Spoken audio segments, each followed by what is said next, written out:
Nesta noite de 4 de janeiro de 2017, estamos recebendo aqui na Secal o nosso amigo Laércio Rocha, da Casa Espírita Nosso Lar, de Juiz de Fora, com o tema Caminho da Felicidade.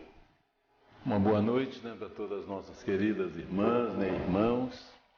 É sempre com muito prazer que nós retornamos a esta casa para, durante os minutinhos, nós conversarmos um pouquinho mais a respeito dos ensinamentos de Jesus, ensinamentos esses que receberam as luzes da terceira revelação e por isso se tornaram mais fáceis para a nossa compreensão. Hoje nós vamos falar a respeito de um livro que é do Berto Holden. Berto Holden foi talvez o último grande filósofo brasileiro. Não era uma pessoa espírita, mas era espiritualista e era um homem fascinado pelos ensinamentos de Jesus. Era um poliglota, dominava várias e várias línguas, e tinha um raciocínio muito lúcido a respeito dos ensinamentos de Jesus, das parábolas e dos ensinos do querido Mestre. Algumas coisas que a gente tem que separar, em face dos conhecimentos da doutrina, mas nós vamos retratar ao livro dele que todo o livro fala a respeito do caminho, o caminho da felicidade. Evidentemente que não dá tempo para a gente falar sobre todos os assuntos que estão aqui abordados, então nós selecionamos alguns poucos assuntos para a gente debater, a gente conversar. Como é um assunto que todos nós conhecemos, eu gostaria até que tivesse a participação de todos vocês, porque todo comentário, toda participação, todo diálogo, ele acaba sendo mais instrutivo de que se fosse uma palavra já pré-fixada, onde as pessoas não pudessem raciocinar. No mês de dezembro, quase todos nós ficamos mais tocados, acho, pelos ensinos, pelas vibrações de Jesus, e a palavra feliz e felicidade está quase que na boca de todas as pessoas, Um Feliz Natal, um Feliz Ano Novo, Muitas felicidades para você, que você seja feliz. Mas essa felicidade é tão relativa, e varia tanto de pessoa para pessoa, que a gente fica, o que é a felicidade, afinal de contas? Eu estava num grupo de pessoas lá do Jedi, falando sobre a felicidade.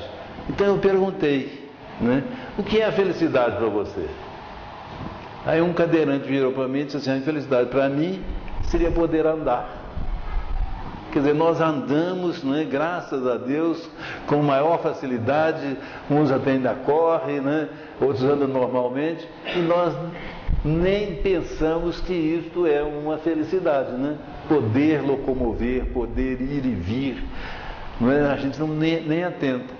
Perguntei para um outro, ele disse assim: a minha felicidade é que se eu tivesse 4 paredes. Eu, como 4 paredes? Ele disse que eu moro na rua.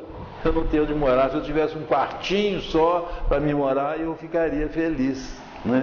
Já teve um outro que disse que a felicidade dele seria ganhar na cena sozinho. Eu falei: será que isso é felicidade realmente? Porque normalmente nós pensamos em ter, E para isso a gente vê, por exemplo, nas loterias que tem os jogos ou o jogo, nós temos sempre uma fila muito grande. E a aspiração de todas as pessoas, além de ganhar, tem que ser sozinho. Egoisticamente, ele não quer nem dividir aquele prêmio. Eu disse até para ele: olha, eu acho que se ganhar na cena sozinho, se ela estiver acumulada, você vai perder o sossego. E o sossego tem um valor imenso. Não é uma pessoa que você nunca mais vai poder ir numa praia, você nunca vai poder sair sozinho, os seus filhos têm que ser vigiados, a sua esposa tem que ser vigiada, porque os oportunistas vão estar sempre de olho, tentando sequestrar ou fazer qualquer maldade se você não pagar uma determinada quantia que eles exigirem.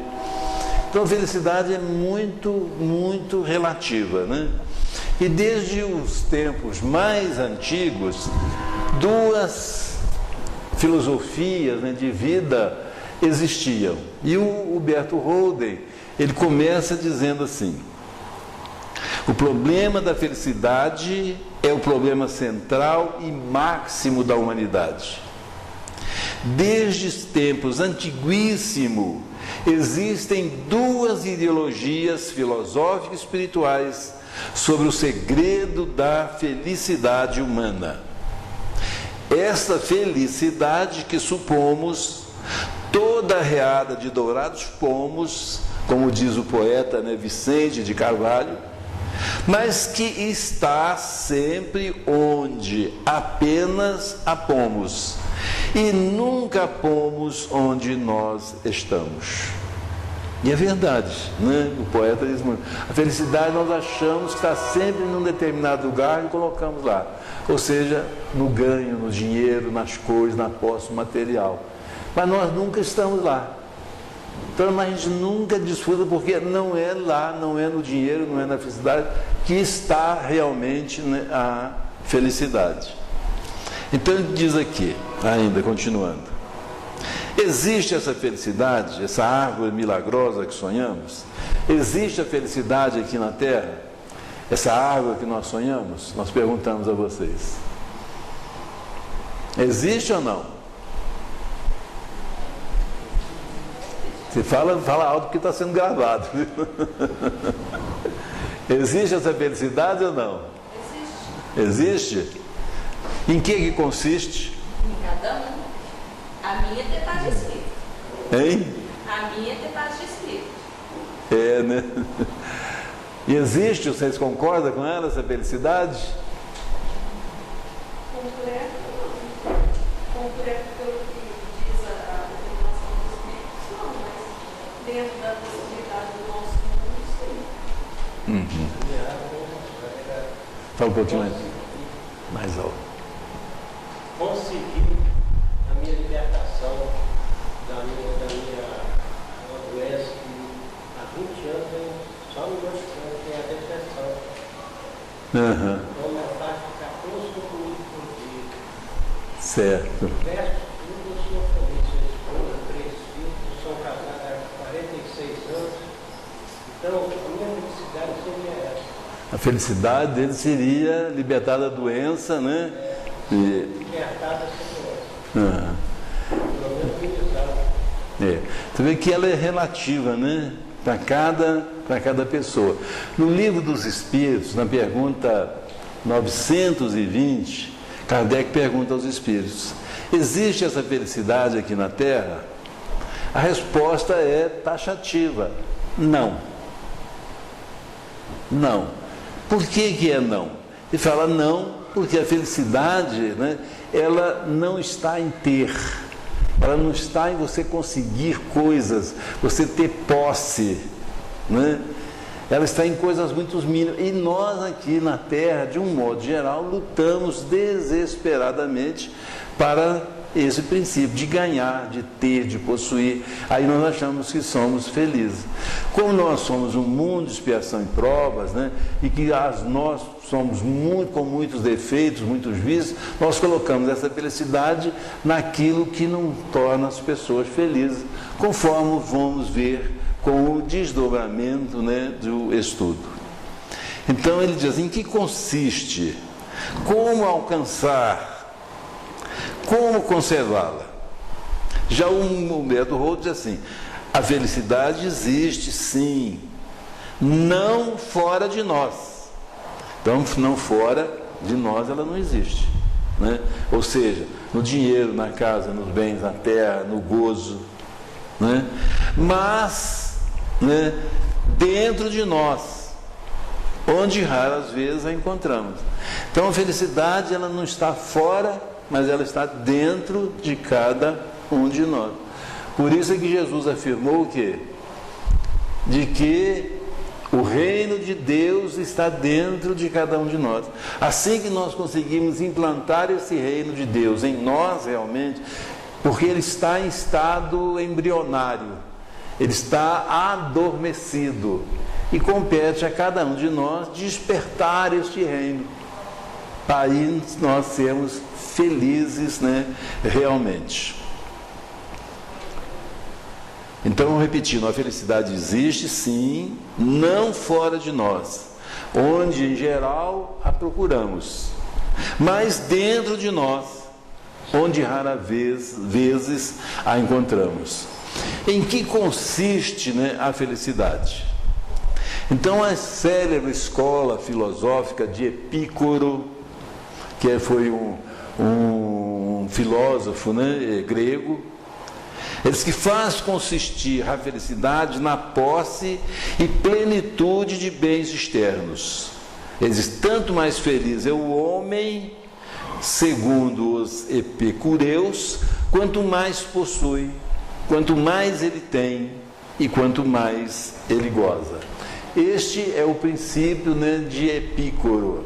E isso, apesar de ter milhares de anos, ainda constitui, né, o objetivo principal de todas as pessoas.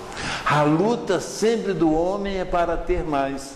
E por um princípio que ele traz dentro de si, que é o egoísmo, ele nunca está satisfeito com aquilo que tem. Se ele fizer uma meta, por exemplo, eu vou trabalhar e vou conseguir uma casa. Quando ele consegue essa casa, ele fica satisfeito. Mas assim que ele toma posse dessa casa e passa mais algum tempinho, ele começa a ficar desesperado para ter uma outra casa, porque a família está crescendo, está aumentando, a despesa está aumentando, e ele precisa de mais uma casa para alugar, para ter uma renda, ou seja, ter um recurso maior. E assim vai uma, assim vai duas, vai três, vai 10, e ele nunca, né, está satisfeito, né, com aquilo que tem, né? Então, mas essa é a filosofia, né? Então, segundo, né, o Epícoro, né, quanto mais a pessoa possui, quanto mais tem, mais ele pode gozar, né? Gozar, o que é o gozo, né? O gozo humano, o gozo das coisas, o gozo material, ele sempre necessita de mais. Ele nunca está satisfeito. Para uma pessoa que começa a fumar e sente prazer, sente um gozo em fumar, ele precisa sempre fumar mais. E ele vai fumando mais. O alcoólatra é a mesma coisa, né? Aquele que é dependente químico, né, seja de qualquer droga, né, ele precisa sempre de mais, de mais e de mais. Então, o gozo material, ele nunca se satisfaz, porque ele necessita cada vez mais e acaba a pessoa ficando escrava, né, daquele gozo. Por mais, né, que ele tenha na vida, ele precisa ter mais. Eu quando residi na cidade de Santos Dumont, lá tinha um fazendeiro que ele herdou uma fortuna imensa em terras. Era ele e um irmão. O irmão morreu e ele ficou com as terras. E é quase que de Santos Dumont a Barbacena, né? Quando se encontrava ele, né, na rua, ele fazia expediente bancário em Santos Dumont, porque ele era amigo do gerente da agência de Santos Dumont. Você parecia que ele era um mendigo. Ele usava aquele embornal, sabe, que atravessa assim pelo rosto, né? Botava as coisas dele ali, ia no banco fazer os depósitos dos negócios que ele tinha feito, do gado, da coisa que ele tinha vendido e tal, né? E a gente então falava com ele: senhor Rufino, o senhor precisa gozar um pouco a sua vida, o senhor tem muito dinheiro, o senhor não tem nem ideia do dinheiro que o senhor tem, né? Ele dizia: meu filho, a gente na vida tem 2 prazeres, só 2 prazeres, né? Um de ganhar e o outro de gastar. O meu não é de gastar, o meu é de ganhar. Eu fico feliz estando ganhando. Mas o senhor vai deixar isso para quem? O senhor o senhor não é casado, não tem filho, não tem mais parentes, o senhor vai deixar isso para quem? Para o Estado? Não, eu vou deixar para os Bonifácios, amigo da família Bonifácio, que talvez não desse nem importância, nem zelasse, né, pela pessoa dele. Então você vê que é uma falta de felicidade. A pessoa que só busca, você busca. E nós, então, principalmente nós, os espiritistas, quando nós procedermos assim, quando chegarmos no mundo espiritual, nós vamos ter uma decepção conosco mesmo muito grande. Porque aí não tem mais talão de cheque, não tem cartão de crédito, nem de débito, né? Não tem moedas. Tem aquilo que nós levarmos, né, de bem, de bom, de realizado, né, de desenvolvimento da nossa inteligência, da nossa intelectualidade e da nossa bondade, né? Mas vamos chegar lá mendigos de tudo que existe aqui na face da Terra. Tem uma outra filosofia, que é do Diógenes, né? Que ele insiste no princípio de que a felicidade consiste em não ter nada. Porque se a infelicidade é você perder aquilo que você tinha. Se você não tiver nada, você não tem que perder. Se você não perder, você vai ser feliz, segundo, né, o princípio dele, conforme o Holden, né, conta aqui, ó. Então é não ter. Quanto menos o homem possui ou deseja possuir, tanto mais feliz é ele, porquanto a infelicidade consiste ou no medo de perder o que se possui, ou no desejo de possuir o que não se pode possuir. Quem renuncia espontaneamente à posse dos bens externos e ao mesmo desejo de os possuir, ensina os discípulos de Diógenes, é perfeitamente feliz. Também não ter nada, será que é ser feliz? O pai espiritual é. Mas o senhor não acha que a casinha faz falta? Faz. O senhor não acha, né, que, por exemplo, o senhor não acha que a gente tem o suficiente para se alimentar, né, para vestir uma roupa decente, né? Não faz falta para a vida das pessoas?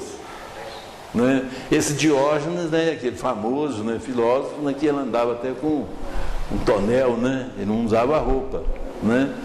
E um dia, uma caneca, quando ele bebia água. Um dia ele viu uma criança tomando água numa mina, né?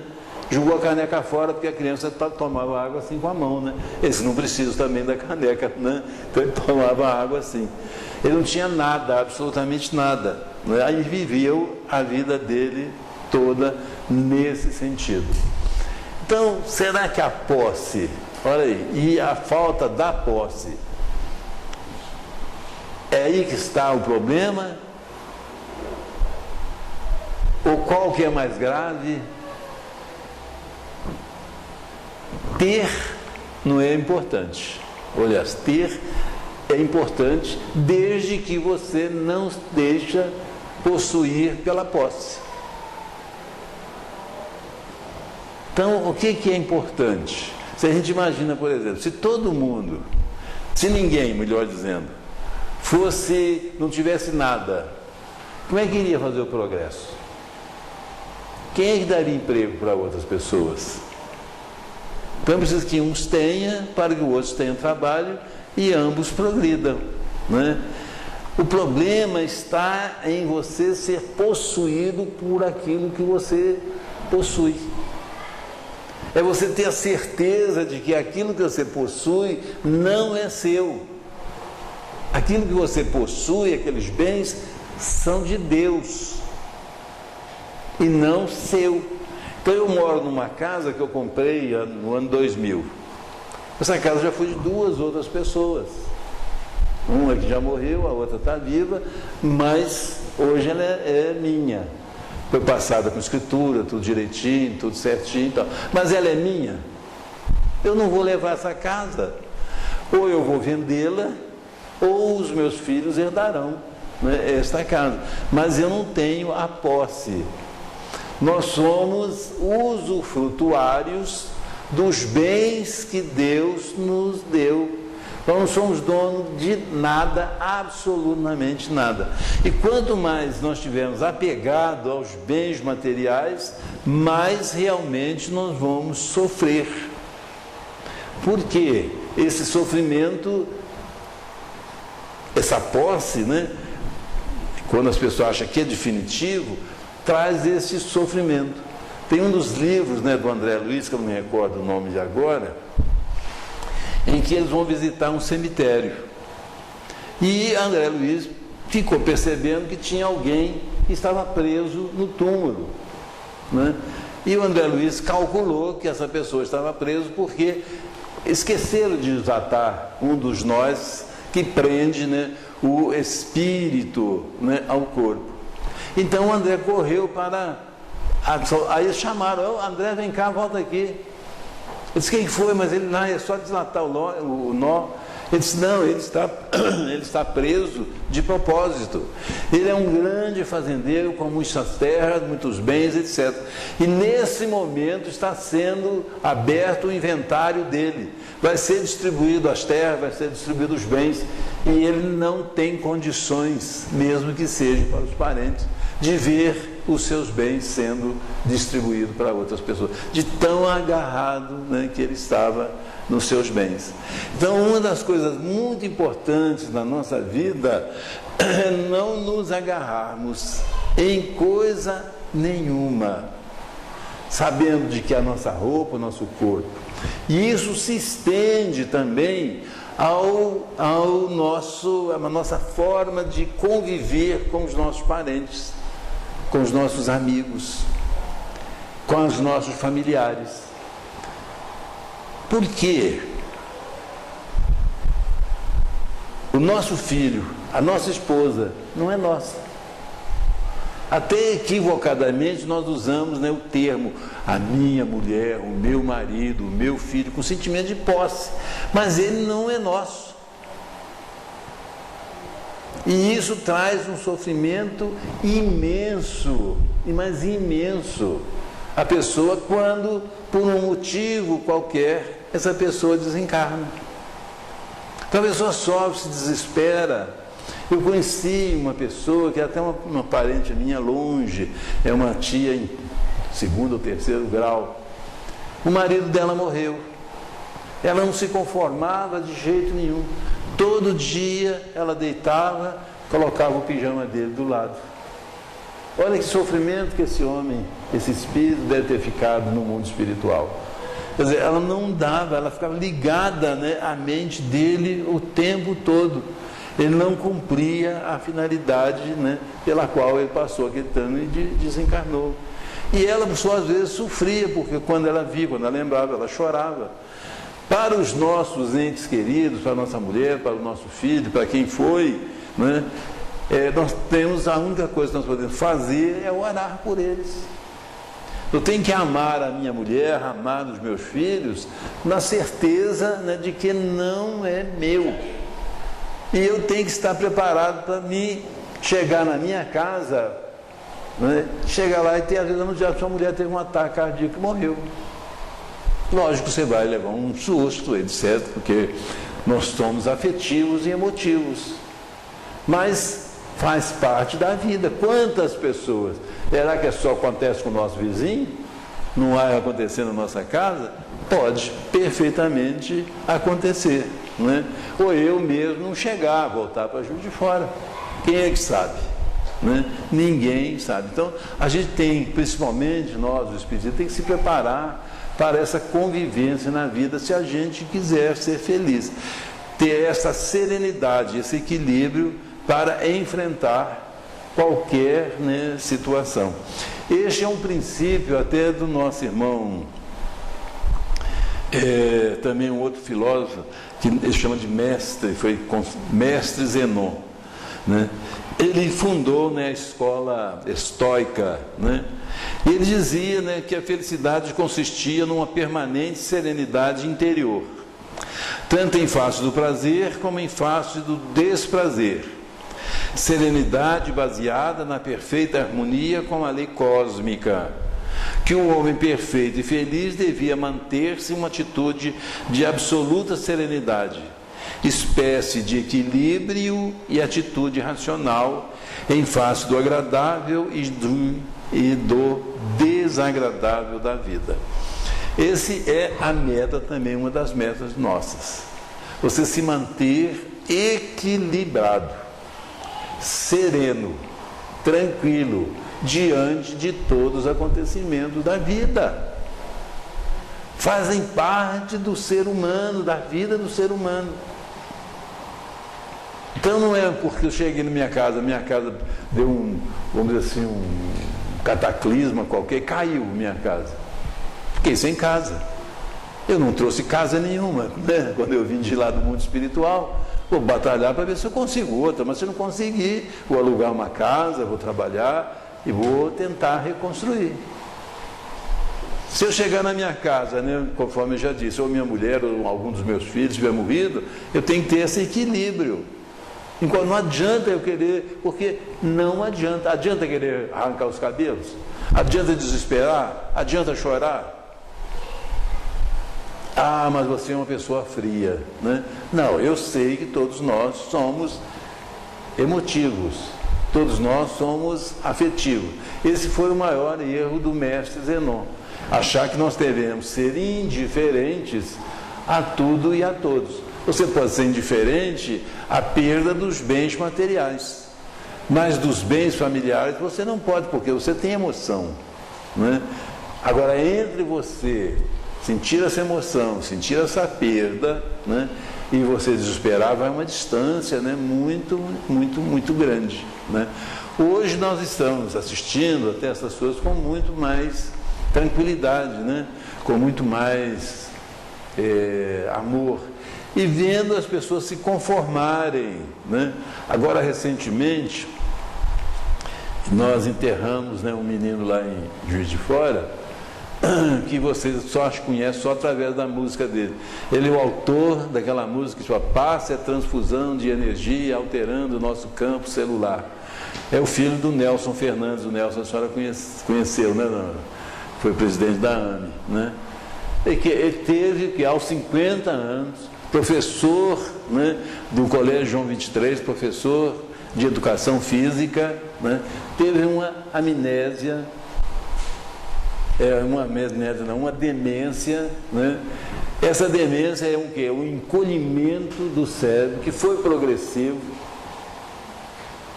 aminoático e mais ainda progressivo. Então ele foi perdendo os movimentos. Ficou mais ou menos de 8 a 10 anos na cama, né? Sendo com cuidado, com muito carinho, com muito amor, né, pelos pais. Mas no fim, quando ele chegou, eu até achava que ele ia viver mais, mas ele começou enfraquecendo, começou a ter problemas de ordem pulmonar e terminou naturalmente a sua aprovação. Ele voltou para o mundo espiritual. E os pais estavam agradecidos a Deus, né, por ter libertado-o, né, daquele sofrimento. Que, na verdade, viu, falando até para o meu amigo aí, na verdade, o sofrimento, que nós achamos às vezes insuportável, etc., mas é um grande benefício na nossa vida. Porque o que Jesus disse numa das suas bem-aventuranças?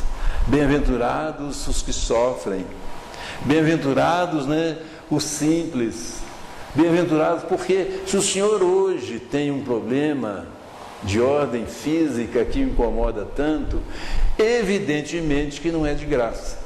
Se não foi algum erro de vida, dessa vida, foi de vidas passadas, como no caso desse rapaz. Esse rapaz eu conheci desde que nasceu.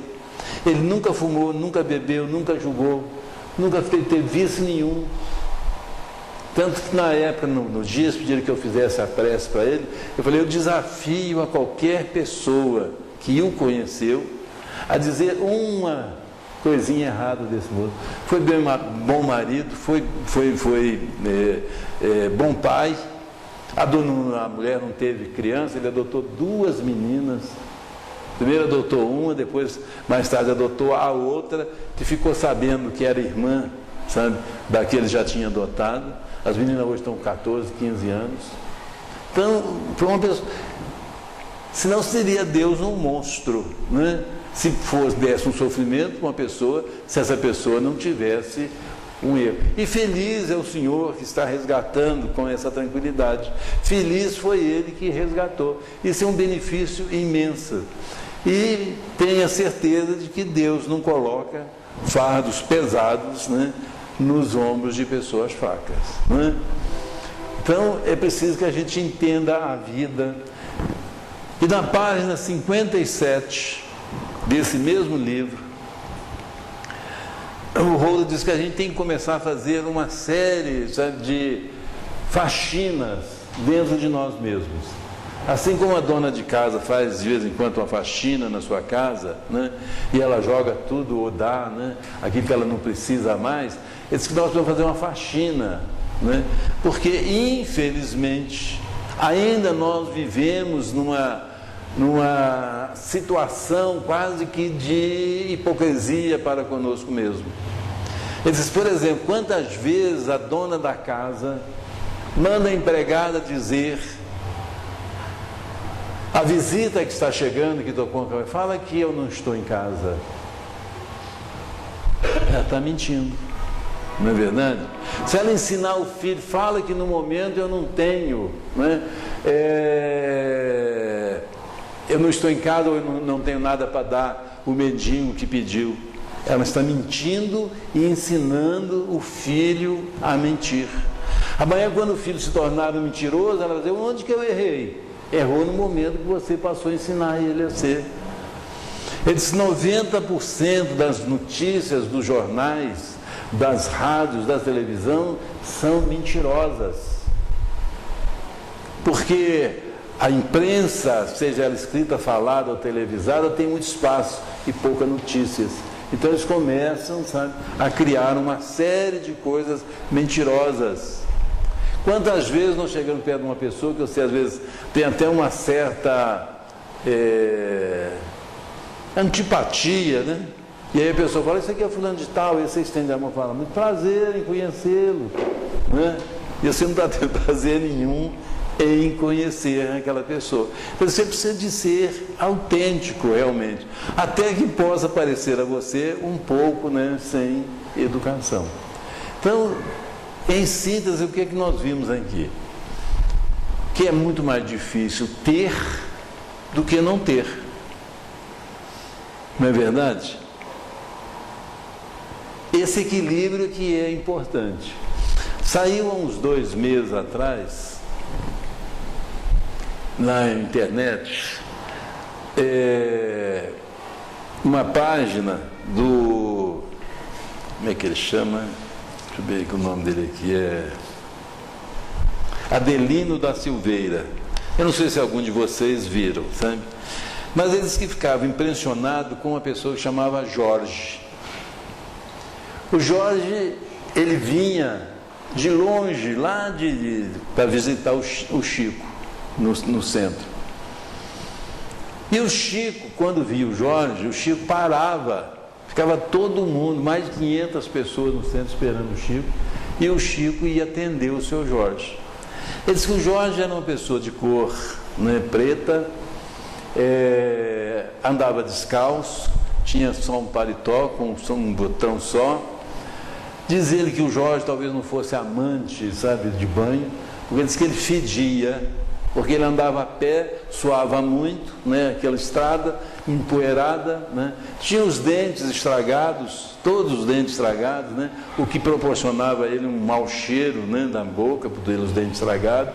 Tinha uma ferida no lábio, né, que não cicatrizava nunca, porque a ferida no lábio, quando a pessoa sorri, né, o lábio abre, né. E o Chico dava uma atenção. Ele disse assim: eu até fiquei vendo como é que os espíritos são caridosos, porque o Jorge carregava os pés do embornal, e aí ele fazia uma coleta entre as pessoas, e todos os espíritos enfiavam a mão no bolso, no instantinho dava dinheiro para o Jorge, e ele jogava tudo que ele podia jogar dentro daquela sacola, né? Só que ele percebeu mais tarde, né, de que os espíritos não davam por ser caridosos, mas porque queria se ver livre da presença do Jorge perto deles. Não queria sentir, né, aquele mau cheiro. Ele morava tão longe que o Chico, quando... Ô, seu Jorge, como é que foi a sua viagem? O Chico chamava de viagem. Ele disse: ó, seu Chico, foi muito boa, eu vim devagar, cansei um bocado. E o que o senhor viu durante a viagem? O Chico perguntava, né? Ah, seu Chico, eu gosto de olhar muito para o céu, sabe? Eu saio, fico olhando o céu, aquele azulzinho inconfundível, lindo demais. Aquelas nuvens brancas, né, passando uma sobre a outra, sabe, senhor Gil? O senhor sabe que eu tenho a impressão que nosso Senhor Jesus Cristo fica olhando a gente entre uma nuvem e outra, cá de baixo, fica espiando? É mesmo? Eu acho que sim, sabe, senhor Chico? que mais que você viu, Jorge? Ah, eu vi tanta florzinha bonita na beira da estrada, eu até trouxe um buquê para o senhor. Apanhei uma nas beiras da estrada e trouxe. Tantas cores, eu fiquei reparando as diferenças de uma e outras. Tem umas que tem até perfume, sabe, seu Jorge? Sou Chico. Então eu trouxe. Aí o Chico apanhava aquilo e ele ficava olhando, né, o senhor dele. Por que o Chico dá tanta atenção ao seu Jorge? Mas depois ele mais tarde raciocinou. Quem é que iria dar atenção ao Jorge se não fosse o Chico? Porque todo mundo, né, queria afastar-se dele pelo mau cheiro. E diz que ele então, o Chico abraçava o Jorge, beijava o Jorge. O Jorge beijava o seu Chico, ele falava com o Chico, com a boca assim, quase que no nariz do Chico. E ele beijava o rosto do Chico. E aquela mancha de sangue do lábio dele ficava no rosto do Chico. Ele disse que nunca viu o Chico ao menos passar a mão assim para tentar tirar. Depois da reunião, né, quando sentava em torno da mesa para fazer a reunião de único, é que eles pegavam o lenço, molhava e passava no rosto do Chico, né? Mas aí o Chico falava com ele: ô, senhor Jorge, recita as suas poesias, eu as aprecio muito. Aí ele começava a fazer umas poesias, nem recitava. E o Chico falou: não, senhor Jorge, recita aquela que eu mais gosto. Qual é, seu Chico, a que o senhor mais gosta? Aquela da menina. Ah, lembrei, seu Chico. Aí ele dizia assim: menina, penteia o cabelo, joga a trança para cacunda, queira Deus que eu não te leve de domingo para segunda. O Chico ria, sabe? Abraçava o Jorge, né? Aí começava a reunião. Ele era o último, ele fazia questão de ser o último a ser atendido. Então ele já saía quase que de manhã da reunião, né, do Chico. Bom, passaram-se os anos, né? O São Jorge veio a falecer. E o Chico falou para o Adelino e para os amigos lá, né, de que Jesus em pessoa veio buscar o Jorge. Quer dizer, o Chico via naquela pessoa algo que os nossos olhos evidentemente não viam. Não está aí, né, aquele princípio: bem-aventurados os simples, bem-aventurados os humildes. Humilde não é ser pobre, né? É ser pobre pelo Espírito, e não de espírito, conforme também está escrito nos Evangelhos. É ser pobre pelo Espírito, é ser simples. E é muito difícil, mas é muito difícil a pessoa chegar, né, a esta condição. Então a gente fica pensando: gente, mas que coisa, né, fantástica às vezes que é a vida.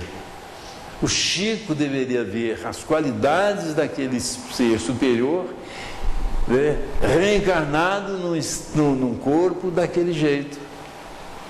Tudo na vida, né, da nossa vida é assim. Então é mais simples. E quanto mais simples, mais, eu acho, mais aconchegante, melhor para nós vencer a nossa batalha vitoriosamente aqui na face da terra. O poeta Manuel Bandeira também, ele fala de que quando ele nasceu, ele foi entregue a uma babá, que também era preta, baixinha, sabe?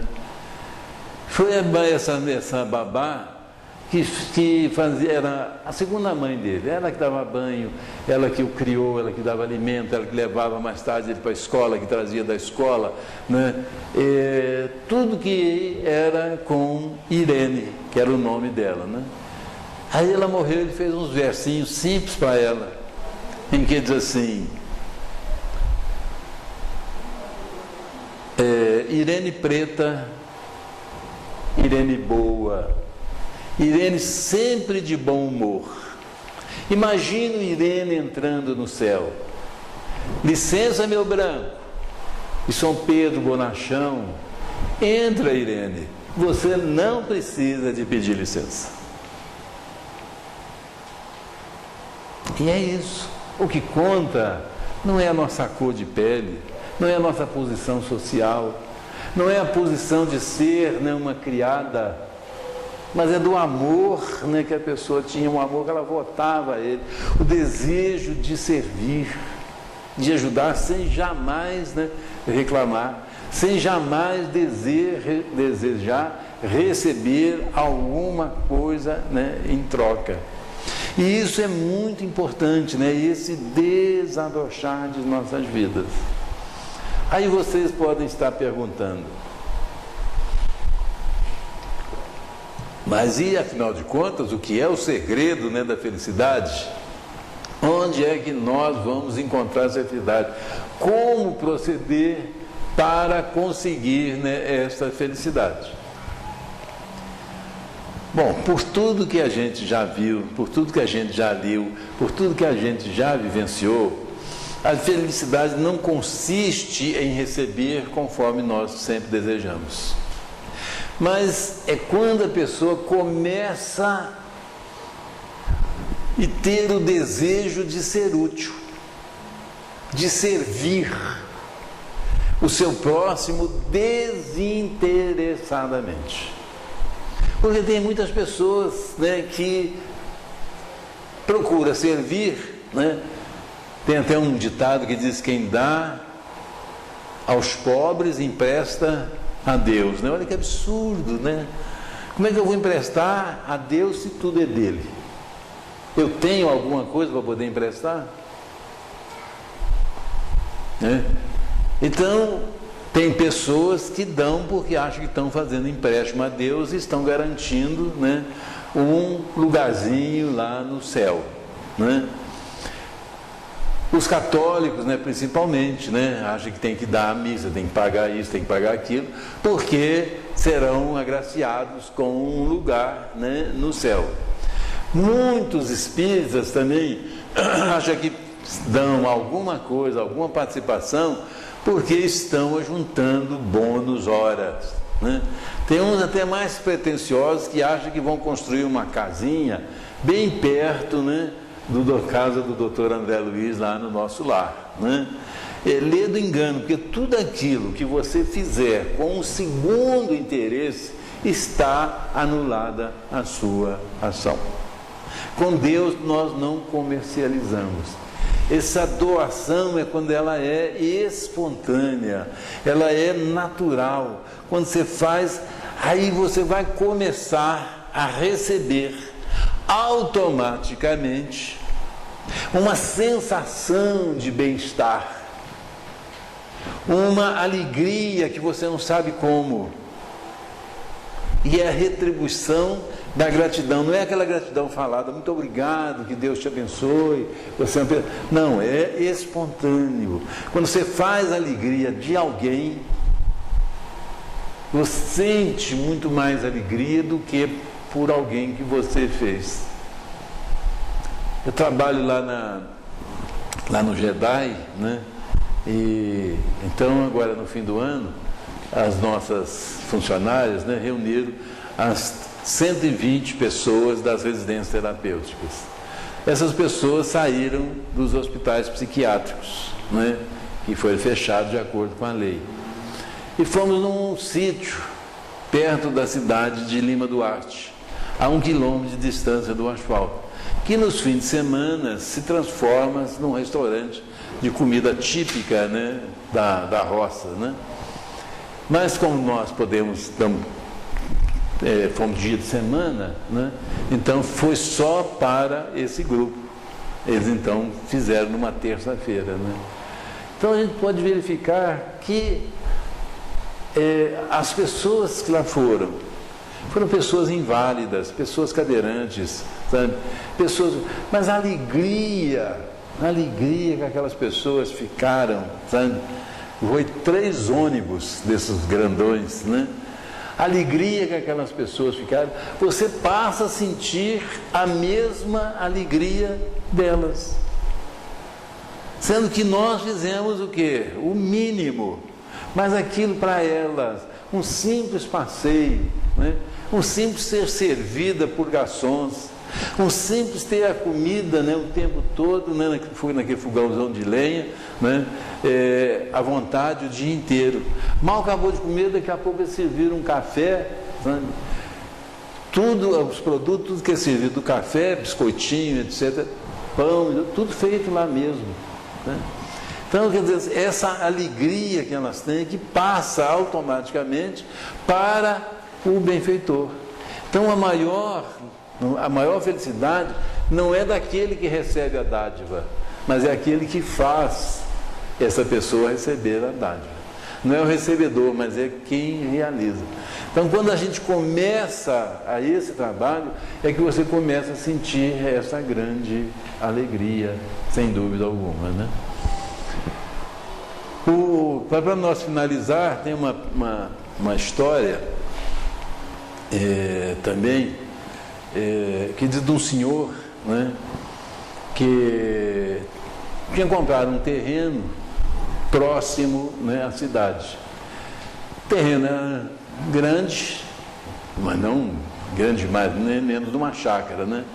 E ele então construiu uma casinha na beirada mais da estrada, né? Na frente ele construiu um jardinzinho, a casinha que ele fez, essa casinha de bambu, né, com barro, né, chamava o Senhor José de Deus, né? Dividiu o quintal e numa parte ele plantou hortaliças, né, e legumes. Na outra parte ele colocou ervas medicinais. Então, como ele tratava com muito carinho, tinha uma boa aguada, né, aguava com água de mina, as pessoas da cidade começaram a vir para comprar. Aí ele apanhava, se era couve, ele apanhava na hora, né? Se era alface, ele tirava o pé da terra, né? E aí passou a ter uma freguesia. E muitas vezes as pessoas falavam, Sr. José, eu estou sentindo aqui um mal do meu filho. Eu disse, espera aí, meu filho. Aí ele ia lá na hortinha dele, né, de ervas, trazia, explicava como é que fazia o chá, mandava tomar. Aí a pessoa, quanto é isso? Não, isso aí não é nada. Você paga só as verduras ou legumes que você levar. Isso aqui eu estou te dando. E assim ele tinha chá para tudo. Chá para os rins, chá para não sei mais o que, chá para o estômago, ele tinha para tudo, ele tinha o seu chá. Se tornou uma pessoa muito querida, uma das pessoas que ele fazia com muito carinho. Aí um dia chegou lá no terreiro dele, né, um senhor montado num cavalo, e ele perguntou, né, bom dia. Aí o homem não respondeu. Cara amarrada, ele tornou a falar mais alto, bom dia, amigo. Ele falou, bom dia só se for para o senhor, porque para mim é um mau dia. Ele disse, mas por que, meu filho? Ele disse, porque ninguém gosta de mim. Como assim? Ele disse, não tem problema não. Hoje eu resolvo o meu problema. Tu imagina, eu vou matar umas 3 ou 4 pessoas numa família aí e vou resolver o meu problema. Eu gosto de uma mulher aí e o pai dela não quer, a mãe não quer, os irmãos não querem, e eu vou matar uns 4 ou 5, vou raptá-la e vamos viver junto. Ele falou, apeia, meu filho, vou passar um café para nós. E o homem resolveu apiar. Apiou, ele botou, né, água lá no fogo, né, e falou, como é que é a sua vida? Me conta a sua vida. Por que as pessoas não gostam de você? O que você faz? Ele disse, eu não faço nada. Você não trabalha? Não, como é que você consegue dinheiro? Minha mãe me dá um dinheiro aí, para ficar livre, né, da minha importunação, ela me dá um dinheiro. Aí eu saio com o dinheiro, vou lá para o bar, bebo umas e outras, como eu não levo desaforo para casa, quase sempre termina em briga. Já bati muito e já apanhei também muito. Ninguém gosta de mim. Ele disse, tá bom, filho. Vou fazer um negócio. Senta aí, o café está passando, toma um café, eu vou lá dentro e daqui a pouquinho eu volto. Aí ele trouxe uma tigela que tinha 99 bolinhas brancas. E no meio tinha uma vermelha. Ele falou assim, eu quero que o senhor está vendo isso aqui? O que é isso? Eu estou vendo 90, eu estou vendo aqui um montão de bolinha branca e uma vermelha no meio. Esse aqui tem 99 e essa aqui branca. Isso é o seguinte, essas 99 que o senhor está vendo branca, é a sociedade. Essa vermelha é o senhor. O que você acha mais fácil? Pintar essa vermelha de branco ou pintar as de branco para vermelho? Isso é claro que é pintar, né, de vermelho para branco. Pois é, essa aqui é o senhor, que está desajustado com a sociedade. Vamos pintar essa bolinha aqui de branco e o senhor vai ficar igual aos outros e as pessoas vão gostar do senhor. Ele acabou de tomar o café, nem despediu, montou no cavalo, né, e saiu. 3 anos depois ele voltou lá. Chegou lá e falou: ô, Sr. José de Deus, eu estou vindo aqui para agradecer o senhor. Ah, mas por quê? Resolvi pintar a bolinha vermelha de branco. Fui procurar emprego, estou trabalhando numa fazenda. No instantinho, pela minha disposição de trabalho, me tornei chefe, sou o chefe dos capinadores lá. Como eu mudei a minha vida, parei de beber, nunca mais briguei com ninguém. Aí a família da moça me aceitou e eu casei com ela. Casei, já tenho um filhinho e ela está esperando um outro. E eu hoje sou um homem muito, mas muito feliz. Graças ao Senhor. O Senhor é um homem muito bom, Sr. José. Quando o Senhor morrer, o Senhor vai direto para o céu. Ele disse: não vou não. Oh, como não? O Senhor só faz o bem. Quando o Senhor morrer, o Senhor vai direto para o céu, Sr. José. Ele disse: não vou não, filho. Mas por que o senhor não vai? Ele disse: porque ninguém pode ir para um lugar onde ele já está. Então o céu não está lá, não está aqui, não está lá, não está... O céu está aqui. O céu está onde, né, nós estivermos vivendo, vivenciando. Nós o fazemos na nossa vida um céu, ou podemos fazer um inferno, como era o inferno na vida dele. Assim que ele mudou, essa vida se tornou um céu. Principalmente nós, né, os espiritistas, porque, meus amigos, nós, nesta existência, com os conhecimentos que nós temos dessa doutrina, nós podemos dizer que nós recebemos o maior prêmio que alguém poderia desejar receber na face da Terra. Não há nada nesse mundo mais importante do que conhecer a doutrina espírita, saber de onde que nós viemos, o que estamos fazendo, por que vivemos, por que morremos. Saber que o nosso destino não depende de Deus, não depende de ninguém, mas depende única e exclusivamente de nós mesmos. Que nós poderemos a todo dia da nossa vida fazer o nosso céu, vivenciar no ambiente que nós estamos, se tornar esse ambiente um céu, por estes conhecimentos, que raríssimas as pessoas no mundo os possuem, e nós os possuímos. Eu garanto a vocês, né, que o simpático padre, o simpático papa, né, argentino, né, sabe menos a respeito da vida e da continuação da vida do que as nossas crianças nas escolinhas de evangelização, que conhecem o princípio na lei da reencarnação.